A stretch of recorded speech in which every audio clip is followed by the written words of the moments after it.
The Vrethak Dominion had ruled the stars for 3,000 years, and in all that time they had never once lost a war against any species they encountered. High Conquistor Thelvan stood on the bridge of his flagship and watched the blue planet grow larger on his viewing screen as his fleet of 300 warships moved into position around this small world called Earth. He felt nothing but boredom as he prepared to add another species to the long list of those who had surrendered. To the might of the Dominion, the Vrethak were tall creatures with gray skin and 4 arms and eyes that glowed with a cold yellow light, and they believed themselves to be the supreme predators of the galaxy because no one had ever proved them wrong. 17 species had fallen before them, and each one had followed the same pattern of shock, then fear, then complete surrender. Thelvan saw no reason why these humans would be any different from the others who had knelt before the power of the Dominion. His communications officer activated the broadcast system and sent the ultimatum to every device on the planet below using frequencies they had decoded from the primitive radio signals these humans had been sending into space. For decades, the message was simple and direct, as it had always been for every conquered world. Surrender within 1 planetary rotation and present your leaders for public execution, and offer your population for labor extraction, or face the complete destruction of your civilization. Thelvan leaned back in his command chair and waited for the terrified response that always came after such an ultimatum. Far below on Earth, Admiral Chunwei sat in the underground bunker of the United Earth Defense Command, surrounded by military leaders from every nation on the planet. They watched the alien broadcast together in complete silence as the translated words appeared on their screens. When the message ended, no one spoke for a long moment.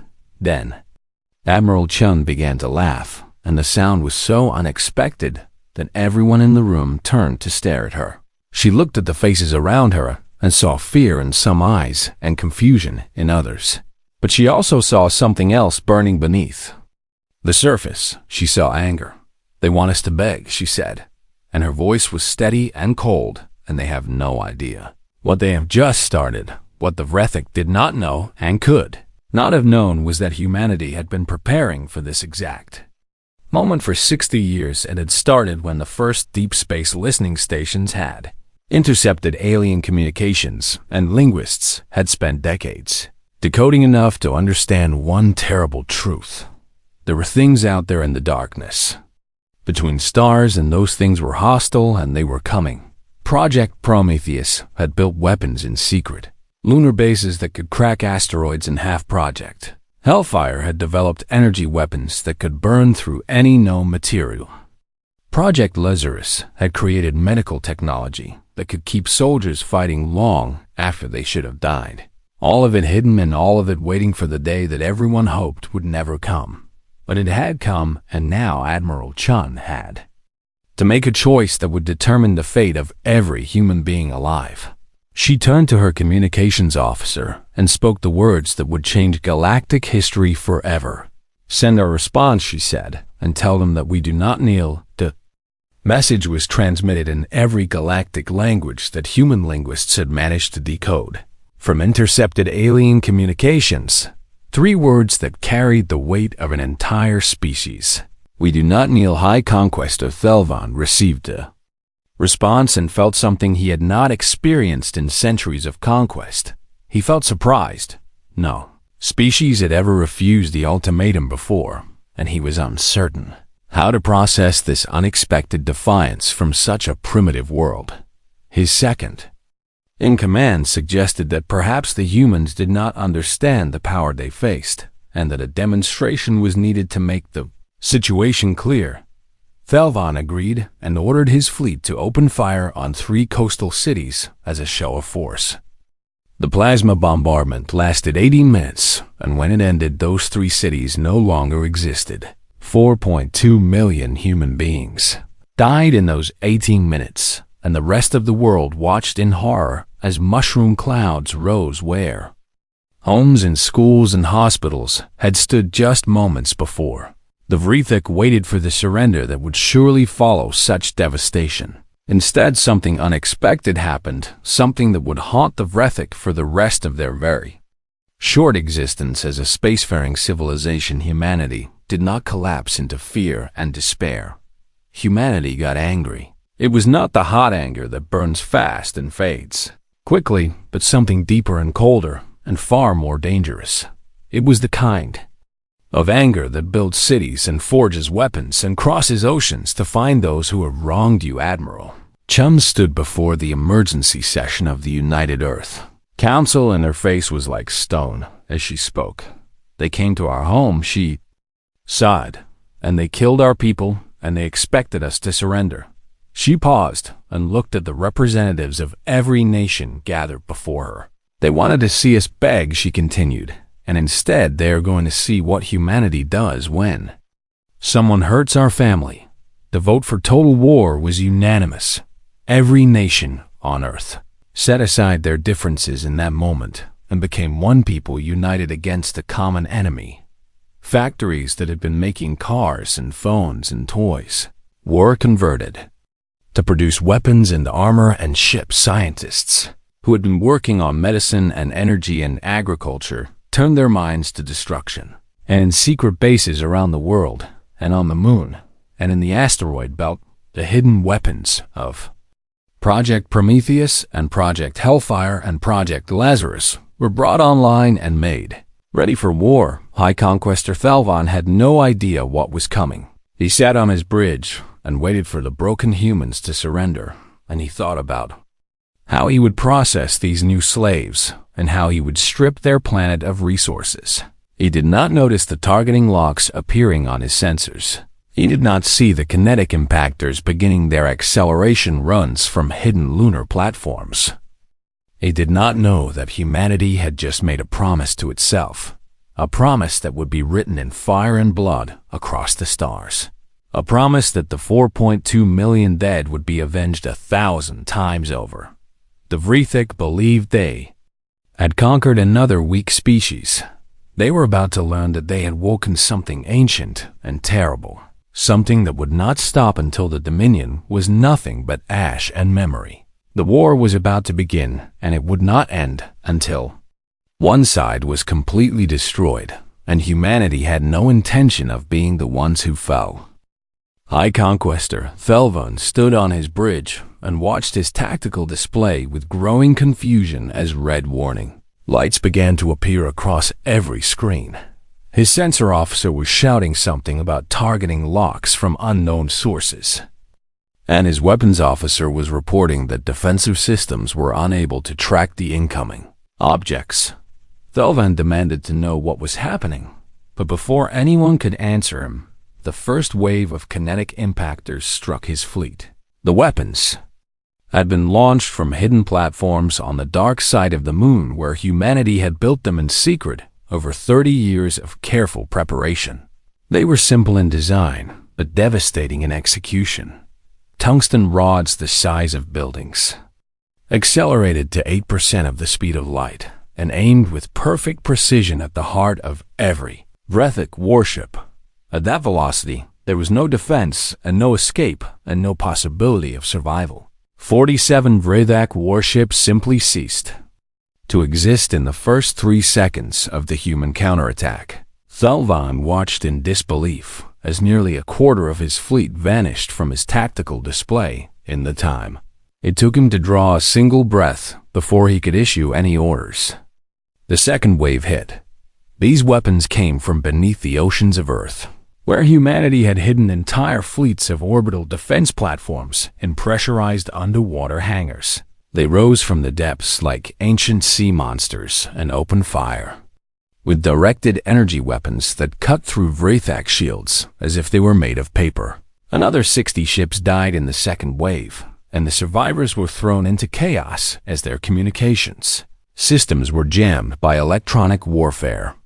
Platforms that the humans had scattered throughout the solar system. Thelvan screamed for his fleet to return fire, but his weapons officers reported that they could not lock onto targets that seemed to appear and disappear at random.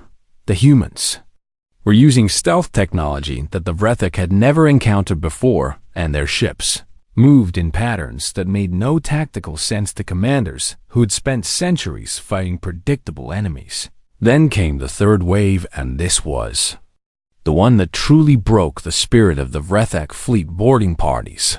Humans in powered armor that made them look like demons from some ancient nightmare breached the airlocks of Vrethek ships and fought their way through corridors with a brutality that made even veteran Vrethek soldiers scream in terror.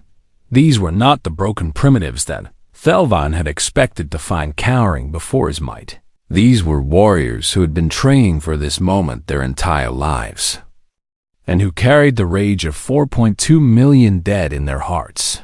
They did not fight for conquest or resources or glory. They fought for revenge, and they were very, very good at it. Thelvan watched the life signs of his crew members vanish, one by one, as human boarding parties swept through ship after ship. He ordered a retreat to the edge of the solar system, desperate to escape this nightmare and send word back to the Dominion about what he had encountered. Only 11 ships made it out of the killing zone, and those 11 were damaged and demoralized and filled with soldiers who had seen horrors they would never forget. As his battered fleet fled toward the jump point that would take them home, a voice came through his communication system. It was Admiral Chun, and somehow she had breached every encryption protocol his people had ever developed. "You killed 4 million of our people," she said, and her voice was calm and cold and utterly without mercy. Thelvan tried to respond, but found that his voice would not obey him. "We are going to kill 4 million of yours, Admiral," Chun continued, "and then we are going to keep going until there is nothing left of your Dominion but a warning to anyone else who thinks about threatening humanity."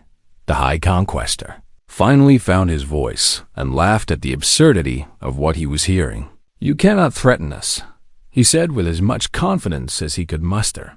His people controlled 47 worlds across 3 spiral arms of the galaxy. They had trillions of citizens and a military infrastructure that had been building for 3,000 years. These humans had barely managed to reach their own moon before the Dominion had arrived. "You are one world against an empire," he continued, "and you have just made the worst mistake of your short existence as a species." There was a pause, and then Admiral Chun spoke again.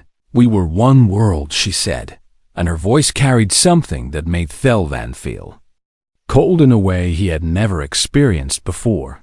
"Now we are a species with a cause." The communication ended, and Thelvan ordered his remaining ships to jump to faster than light speed. He spent the long journey home composing his report to the Dominion High Council.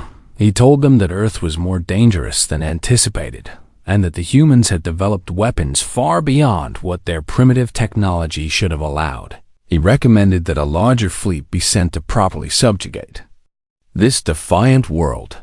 The High Council received his report with amusement. They had heard such warnings before from commanders who had underestimated their enemies and then tried to excuse their failures. They dispatched the second fleet to deal with the human problem once and for all. 2,000 warships crewed by the finest soldiers the Dominion had ever produced. Enough firepower to crack a planet in half if necessary. The Council was confident that these primitives would learn their place soon enough. What they did not know was that while they were assembling their mighty fleet, humanity was not sitting idle. Engineers had torn apart the captured Vrethek ships in reverse, engineered their faster-than-light drives in 72 hours. Scientists had decoded the navigation data and found the coordinates for every Vrethek colony. World generals had drawn up battle plans for a war of annihilation that would carry human vengeance to the very heart of the Dominion, and soldiers, by the millions, had volunteered to fight, knowing that many of them would never come home, while the second fleet was still in transit to Earth. The first human strike groups were already on their way to Vrethek space. The war the Dominion expected would be a quick campaign to crush a rebellious primitive world. The war they were about to get would last 3 years and end only when there were no more Vrethek left to fight. Admiral Chun watched the departure of the first human attack fleet From her command center on the moon, she thought about the 4.2 million who had died in the first attack, and she made them a silent promise.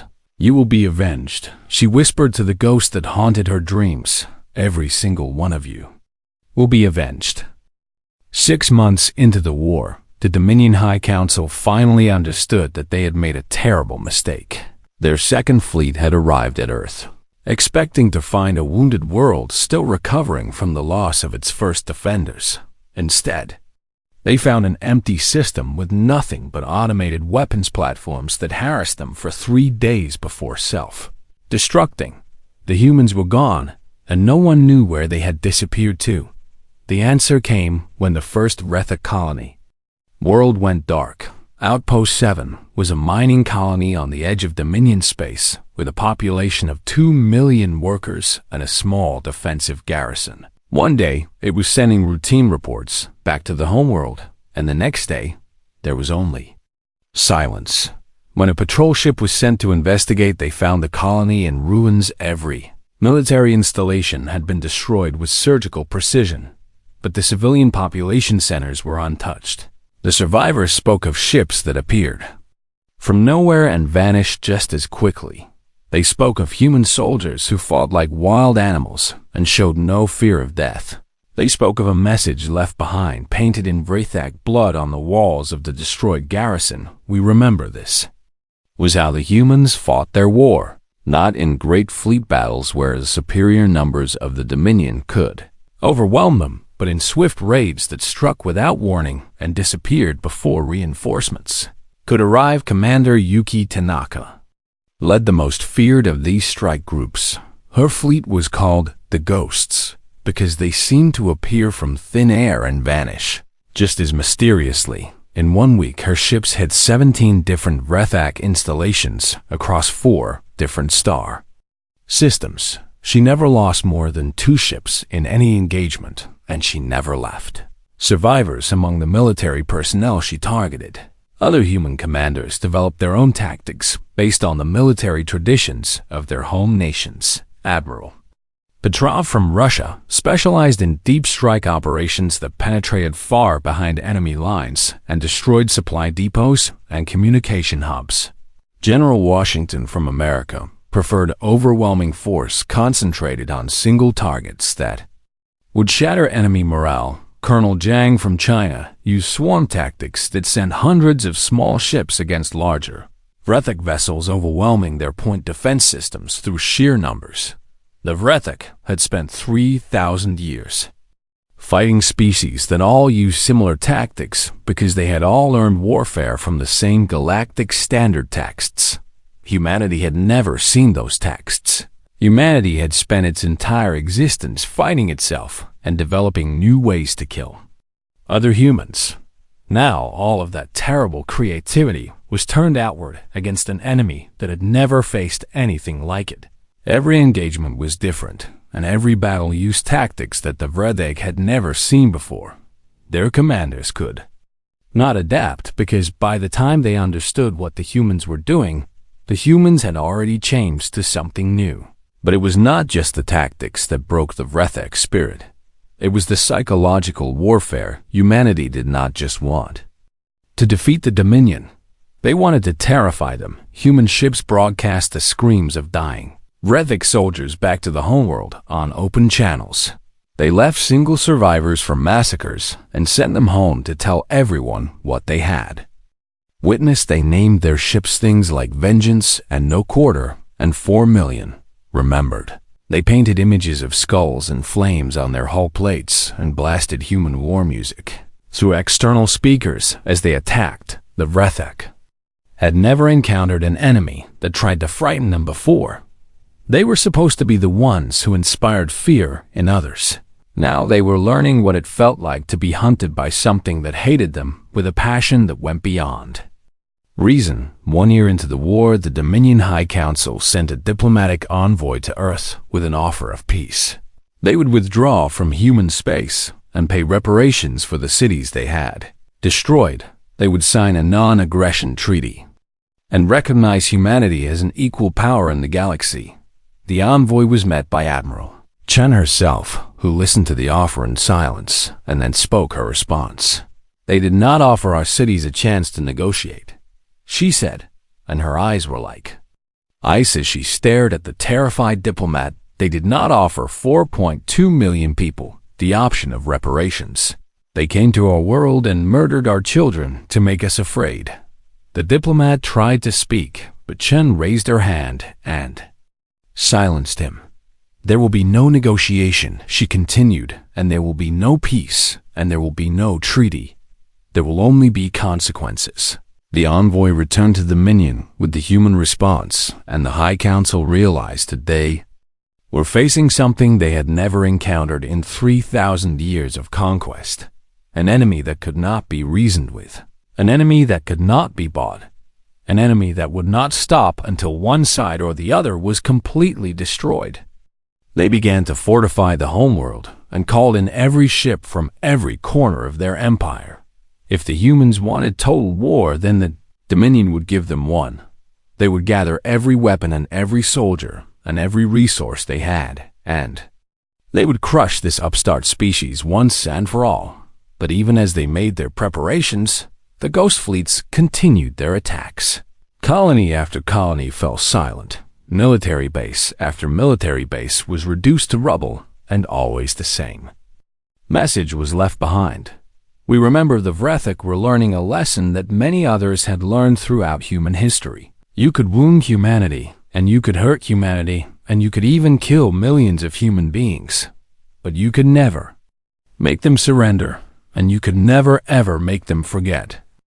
2 years into the war, the Vrethik Dominion had lost 60% of its fleet and 12 of its colony worlds. Refugees streamed toward the homeworld in ships, packed so tightly that many died during the journey. For the first time in 3,000 years, the Vrethik people knew what it was like to be afraid. High Conquestor Thelvan had been promoted to Supreme Commander of all Dominion forces and given one simple order: Savuge. Gathered every remaining ship and weapon and soldier and brought them home to Vreth Prime.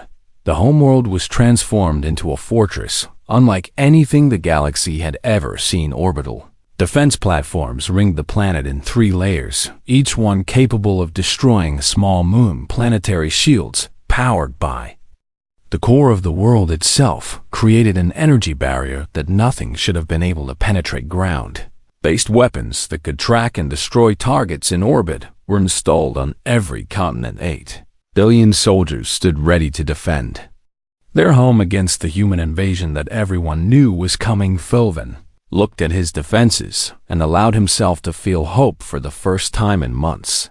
The humans were fierce and their tactics were unpredictable, but they were still just one species from one small world. They could not have the numbers needed to breach these defenses. Mathematics did not allow for such a thing. He was wrong. The human fleet arrived at Vreth Prime on a day that would be remembered in galactic history for as long as there were beings capable of remembering. Every ship that humanity had built over 2 years of total war dropped out of faster than light travel at the edge of the system. 2,000 vessels ranging from massive carriers to small attack craft to converted civilian ships that had been armed with whatever weapons could be attached to their hulls. Against them stood 4,000 defensive installations, crewed by the best soldiers the Dominion had left by every calculation. The Vrethik should have won. They had position and numbers and the advantage of fighting on their own territory. But calculations do not account for the will of a species that has decided it will not lose. Admiral Chan gave the order to attack, and the human fleet surged forward into the teeth of the Vrethik defenses. The first wave was slaughtered. 200 ships died in the first hour, their hulls torn apart by defensive fire that filled the space around Vreth Prime with plasma and kinetic rounds. Any sane commander would have called for a retreat. After such losses, Chun ordered the second wave forward. More ships died as they pressed deeper into the kill zone, but for every human vessel destroyed, a Vrethik platform was silenced. The humans had studied the defensive layout using spy drones sent ahead of the main fleet. and they knew exactly where to concentrate their fire to create gaps in the defensive coverage. Ethelvan watched the battle unfold on his tactical display and felt a cold dread growing in his chest. The humans were taking catastrophic losses, but they were not stopping. They were not even slowing down ship after ship threw itself at his defenses in a seemingly endless wave of metal and fire and human determination. Saw captains deliberately ram their damaged vessels into defensive platforms rather than retreat. He saw crews continue fighting even as their ships burned around them. He saw a species that had decided it would rather die than accept defeat. The battle lasted 11 days of continuous fighting as the human fleet ground its way through the defensive perimeter 1 bloody kilometer at a time. On the 4th day, the first human boarding parties breached the outer ring of orbital platforms. On the 7th day, the second ring fell, and human ships began to engage the planetary shields directly. On the 10th day, a concentrated bombardment from every remaining human vessel created a gap in the shields just large enough for a strike force to slip through. On the 11th day, Admiral Chun's flagship descended through the clouds of Wrath Prime and took up position in orbit above the capital city. Thelvan stood in his command bunker, deep beneath the surface, and watched the human ship hanging in the sky above his world like a predator waiting to strike. He had lost everything. His fleet was destroyed, and his defenses were shattered, and his people were defenseless before an enemy that had proven it would stop at nothing. He opened a communication channel to the human flagship and broadcast his surrender on every frequency. Offered unconditional capitulation. He offered himself for execution. He offered anything and everything if they would just stop killing his people. Admiral Chun appeared on his screen, and her face showed no emotion as she listened to his desperate pleas. He begged her to show mercy and reminded her that the Rethek civilians were innocent of the decision to attack Earth. He told her that he would personally execute every member of the High Council if that was what she wanted. He offered to spend the rest of his life as a slave if she would spare his people. Chun was silent for a long moment, and then she spoke in a voice that was as cold as the void. Between stars, you do not get to surrender, she said. Thelvan felt his heart stop beating for a moment as the meaning of her words sank in. You get to watch, she continued. Then her ship opened fire, but not on the cities, not on the civilian population centers, not on the homes and schools and hospitals where billions of innocent Rethek waited in terror. She fired on the military installations, every bunker and every weapons depot and every barracks and every vehicle that could be used for war was targeted with perfect precision and destroyed. The civilians were left standing in the ruins of their defenders, watching helplessly as everything that could have protected them was reduced to ash. Admiral Chun did not commit genocide that day. She did something that would prove to be far more effective. She demonstrated that humanity had the power to destroy the Rethek completely and utterly, and then chose not to use it. She showed them mercy, and in doing so, she made sure they would never forget what humanity was capable of. The war was over. The Rethek had lost, and they had been allowed to survive only because their conquerors had decided to let them live. The Rethek Dominion had ruled the stars for 3,000 years, and it ended on a quiet Thursday afternoon when the last of their weapons was destroyed. Admiral Chun stood on the observation deck of her flagship and watched as human engineering teams moved across the surface of Wrath Prime, dismantling every military installation that had survived the bombardment. She had given orders that were being followed to the letter across every world that had once belonged to the Dominion. Destroy every weapon, disable every warship, dismantle every factory that could produce instruments of war, leave the civilians alone and leave the city standing, and leave the people with everything they need to survive, but take away their ability to ever threaten another world again. It was not genocide, and it was not slavery, and it was not the kind of brutal conquest that the Rethek themselves had inflicted on 17 other species. It was something new. It was disarmament so complete and so thorough that the Vrethak would never again be capable of waging war against anyone. Some of the human commanders had argued for harsher measures. They wanted to burn the Vrethak worlds and salt the ground so nothing would ever grow there again. They wanted revenge for the 4.2 million dead, and they did not care if that revenge meant the extinction of an entire species admiral. Chun had listened to their arguments, and then she had given her answer. "We are not them," she said, "and we will never become them. We fight to protect our people, and we destroy those who threaten us, but we do not commit murder against civilians, and we do not exterminate species that have surrendered.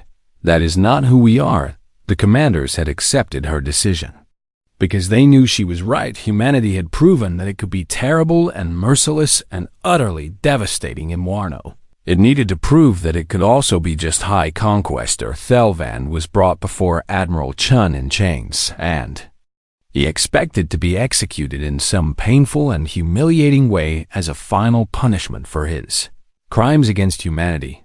Instead, she told him that he was going to be given a ship and supplies and a mission. He was going to travel to every species that the Vrethak Dominion had ever conquered, and he was going to deliver a message from humanity. The message was simple: Earth has joined the galactic community, and we did not seek this war, and we did not want it. But when we were threatened and when our people were murdered to make us afraid, we answered, "Let this be understood by all who hear these words: humanity will never fire the first shot, and we will never conquer, and we will never subjugate. But if any species comes to our worlds with violence, we will not stop at defense. We will not stop at victory. We will end you so completely that your descendants will warn their descendants about what happens when you threaten the humans." Thelvan took this message to 43 different spacefaring civilizations over the next 10 years. He told them what he had seen and what he had done and what had been done to him. Told them about the cities that had been destroyed and the fleet that had been annihilated and the empire that had been brought to its knees. He told them that the humans had shown mercy when they could have chosen extinction, and he told them that mercy was a gift that humans gave to those who did not attack first. None of those 43 civilizations ever tested the truth of his words. 20 years after the war ended, a Vrethak academic named Kethel published a study that attempted to explain how humanity could be capable of such devastating violence and such remarkable restraint at the same time. He spent years interviewing human soldiers and commanders and civilians, trying to understand the psychology of this strange species. His conclusion surprised everyone, including himself. Humans did not fight like predators hunting prey. They fought like parents protecting children. The rage they had unleashed against the Dominion was not cruelty, and it was not bloodlust, and it was not the joy of destruction. It was love for their dead, and love for their home, and love for each other, turned inside out and transformed into something that burned anyone who threatened it. The Vrethak had believed that attacking Earth would break the human spirit and make them easy to conquer. Instead, they had given humanity something to fight for. They had given them martyrs and heroes, and a cause that united a species that had spent its entire history fighting itself. They had turned humanity into the most dangerous force the galaxy had ever seen, and then they had learned what happened to those who threatened the people that humans loved. 50 years after the war, a memorial was built in Geneva on Earth. It was a simple structure made of white stone with the names of all 4.2 million victims carved into its walls. At the base of the memorial was an inscription that had been chosen by Admiral Chun herself before she died peacefully at the age of 93. The inscription read, "We do not kneel, we do not forget, we do not forgive, and we do not lose." Delegations from species across the galaxy came to visit this memorial and to pay their respects to the humans who had died. They came because they wanted to understand the species that had risen from a single small planet to become the most respected and feared civilization in known space. They came because They wanted to see for themselves the place where humanity had decided that it would never again be a victimant. They came because they knew that as long as that memorial stood, no one would ever forget the lesson that the Vrethic had learned at such terrible cost. Do not threaten humanity, do not harm their children, or destroy their cities or murder their people. Do not believe that they will beg for mercy, or surrender to force, or accept defeat, because if you do these things they will come for you, and they will not stop until you are nothing but a warning to others. The stars were quiet now, and the galaxy was at peace, and in that peace, humanity flourished and grew and reached out to other species, not as conquerors, but as friends and allies and partners. They had proven that they could be monsters when monsters were needed. Now they were proving that they could be something more, but they never forgot what they were capable of, and neither did anyone else. The end.